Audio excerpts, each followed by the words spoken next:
bir tanlagan. Mana shu musulmonlar bozoriga keyin yalangi e'tibor bo'lgani uchun mana shu joyda bu joyda nomini G'amoma deydi. Masjid G'amomada bulutli masjid deb aytsak. Eshitgan bo'lsangiz, bulutli masjid deb eshitgan bo'lsangiz, shu masjid shu.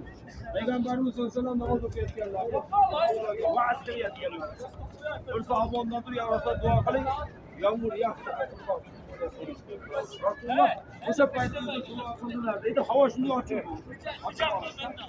Allohning buyrug'iga Rasululloh duoga qo'l ochdilarlar. Bulut qopladi, yomg'ir sharros boshladi. Bir hafta yomg'ir yog'di, bir hafta yomg'ir yog'di. Bir haftadan keyin Ali sahoba o'rniga ya Rasululloh duo qiling, yetar yomg'ir degan. Shuna ajoyib bir holatni aytadi. Xullas kalom, Payg'ambarimiz sollallohu alayhi vasallam mana shu joyda yomg'ir so'rash namozlarini, hayit namozi o'qidilar va keyingi davrda kim biladi, avval hijrat qayerga bo'lgan? Mana keyingi hijrat mana mashhur Nabaviy Madina Munawvaraga. Avval qayerga bo'lgan hijrat? Habasistonga bo'lgan. Alloh o'zi ochadi. Avvalgi hijrat Habasiston davlatiga bo'lgan. Habash davlatiga hijrat qilingan. Habasiston podshosi o'zi xristian bo'lgan, lekin musulmonlarni quchoq ochib kutib olgan. Musulmonlarni himoyasiga olgan. Hatto Makka mushriklari odam jo'natib qaytarib olib kelamiz deganda ularni arzini eshitgan. Musulmonlarning arzini eshitib, ular meni himoyamdadir. Dunyoyini ham, molini ham olib ketaver.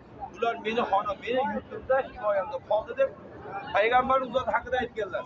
Habasiston podshosiga boringlar, odil va sodiqdir degan. Bu zotda odil va sodiqdir. Odil va sodiq. Adliyati ularni himoyasiga olgan. Musulmonlarga juda chiroyli muomala qilgan. Bundan kalom, keyinchalik Habasiston podshosi Najjoshi musulmon musulmonligini yashirib Rasulullohga haj jo'natdi, vafot qildi. Payg'ambarimiz sollallohu alayhi vasallam Habasiston podshosi Najjoshiga janoza namozi o'qidi. Najjoshiga shu joyda janoza o'qidilar. Yana kitoblarda yoziladi, Misr prezidenti Islom Karimov o'tganlarida g'oyib janoza